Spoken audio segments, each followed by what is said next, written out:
Perfect. Thank you so much. I'll be sharing the model of the Brainforest Venture Studio for Forest and Climate, and this is the surprising source of risk capital that we're using. So why did we develop this model? During my 15 years in sustainability now, and especially during my time at WWF, it struck me that we have lots of problems that are getting exponentially worse. Deforestation being one of them, especially in the climate and biodiversity loss crisis. Now, on the other side, on the solution side, we have very little solutions that are growing exponentially. So there is a gap that we need to close. And before getting really depressed, I went to Silicon Valley on the search for exponential solutions. And wow, in the executive program at Singularity, I was really blown away by all the technology that is available. And for forests, we can use a lot of them. You have remote sensing with drone satellites, machine learning to make sense of the data. We will hear some of the solutions today, how we can protect forests, how we can restore forests with the support of technology. Now, we all know here it's about technology, yes, and execution.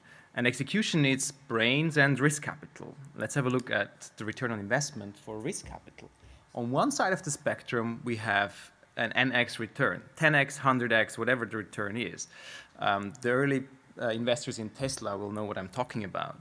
On the other side of the spectrum, we have a minus 100% return. You lose it all. Money is gone.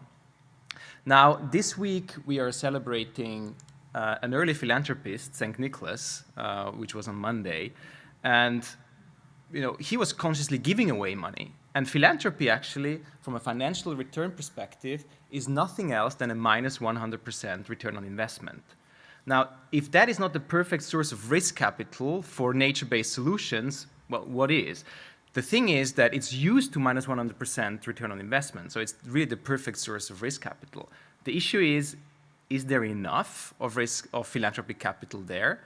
And under some of the chairs, we put a little Christmas gift, and obviously it is not under every chair, and that's exactly the problem of philanthropy. There is not enough of philanthropic capital to solve the issues we have at hand.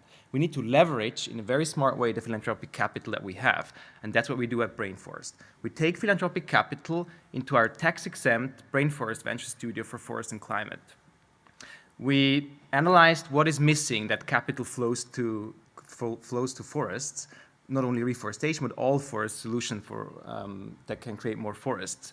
We develop solutions, we validate them, we check product market fit, and as soon as there is an venture that is investment ready, we spin it out. And then it attracts investment, which has a return on investment expectation. So it's not philanthropy, it's for profit ventures, for impact, of course, but also for profit.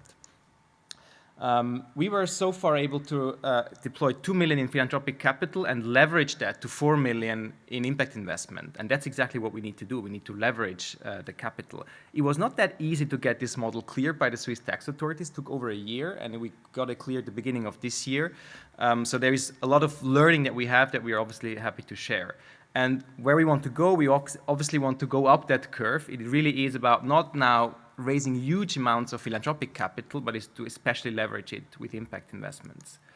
Now, it needs capital, but also it needs brains. And again, here we take the best of both worlds. We take from the NGO, the philanthropic world, we have Thomas Vellacott on our board, the WWF CEO of Switzerland. We have Christian Wenger, who is a business angel, VC investor. And on our team, the same. We really take the best of both worlds together. Now, that is not always easy, and André was making a sign of kind of being in the both worlds, and I've been in business, I've been in banking, and I've been in NGOs, so there is a tension that creates to be in those different worlds, and we need this tension. That's the creative tension that we need to create new solutions. I'm absolutely passionate about those new approaches, because we cannot continue, and we all agree on that. Now, I don't have enough time to go through the ventures that we created. We have created 2. I'm obviously happy to share more today. We'll be here the whole day. We created a standard for forest carbon that is ISIL compliant. We created a venture. We actually have the CEO here, a global marketplace. He's waving there in the back. Eventually, it's not about creating ventures. It's not about leveraging philanthropic capital. It is about creating many, many more forests. That's the exponential curve that we are heading for.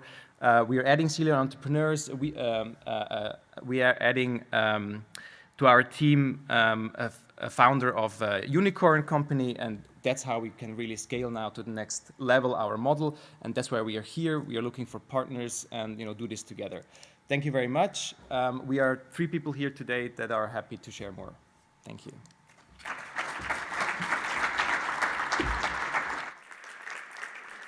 Thank you very much, Leo. I think we will hear now from Karsten from Driad. He is joining us online, right?